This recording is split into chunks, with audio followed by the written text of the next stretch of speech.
আজকে আমি এমন একটা রান্না করলাম যেটা আমি আগে কখনো করিনি। যারা চিনেন মাছ তারা অলরেডি চিনে ফেলছেন এটা কি মাছ। তো এটা হচ্ছে লইট্ট মাছ। তো আমি যতদূর জানি এটা কক্সবাজার, চট্টগ্রাম, সিলেট, মৌলভীবাজার, ভোলা, নোয়াখালী, বরিশাল, পটুয়াখালী এসব অঞ্চলে বেশি খায়। তো আমি শুটকিটা খেতে দেখেছি ঢাকায়, কারণ আমার ছোট থেকে বড় হওয়া এখানে, স্কুল কলেজ বিশ্ববিদ্যালয় সব কিছু এখানে।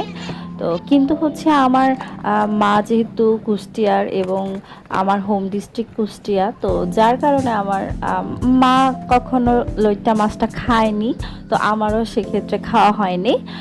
তো আজকে আমার হাজবেন্ড নিয়ে এসেছে শখ করে, ও কখনো খায়নি, তো আমি জানি না এটা টেস্ট কেমন হয়। তো তারপরেও ট্রাই করেছি রান্না করার জন্য। তো কুষ্টিয়া অঞ্চলে আমি যতদূর জানি কুষ্টিয়া অঞ্চলে খুব বেশি প্রচলন নেই। আমি আমার আম্মুকে প্রায় লইট্টা শুটকি খেতে দেখেছি, কিন্তু আমি আজকে এত কষ্ট করে সুন্দর করে আমি মাছটা রান্না করলাম। রান্না করার পরে আমি আমার আম্মুকে ফোন করলাম, ফোন করে বললাম যে আসো, খেয়ে যাও, অথবা আমি বাসায় পাঠিয়ে দিই। আমি মাঝে মাঝে বাসায় পাঠিয়ে দিই, বাসা একদমই কাছে, আম্মু আমাকে খাবার পাঠায়। তো বাসা কাছাকাছি হওয়াতেই একটা সুবিধা। আম্মু বলল যে না, আমি আগে তরকারির চেহারা দেখব, কালার দেখব, তারপর যদি আমার খেতে ভালো লাগে তাহলে আমি খাবো, কিন্তু আমাকে খাওয়া নিয়ে তুমি জোর করতে পারবে না, কারণ এই মাছটা আমি কখনো খাইনি, খাওয়া নিয়ে জোর করতে পারবে না।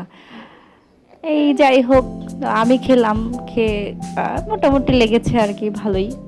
তো আপনাদের কার কার খুব বেশি পছন্দ এই মাছটা? যদিও এটাতে নাকি ক্যালসিয়ামের পরিমাণ অনেক বেশি আছে এই মাছে, এটা নাকি খাওয়া অনেক ভালো। তো কার কার অনেক পছন্দের আমাকে একটু জানান, এবং কে কোথা থেকে ভিডিওটা দেখছেন সেটিও আমাকে জানান। আর আমার রান্নায় কোনো ভুল হলো কিনা সেটাও আমাকে জানাতে পারেন কমেন্ট সেকশনে। আর আমি এটা রান্না করার সময় খুব ভয়ে ভয়ে পানি দিচ্ছিলাম, কারণ হচ্ছে বেশি পানি দিলে নাকি বেশি গলে যেতে পারে। এটা দেওয়ার পরপরই 8 মিনিটের মধ্যে এটা রান্না হয়ে গেছে। আমার কাছে ভালোই লেগেছে, জানি না, আম্মুকে খাওয়িয়ে দেখি এটা আসলে আম্মু রিভিউটা কি বলে। আমার হাজব্যান্ড পছন্দ করেছে।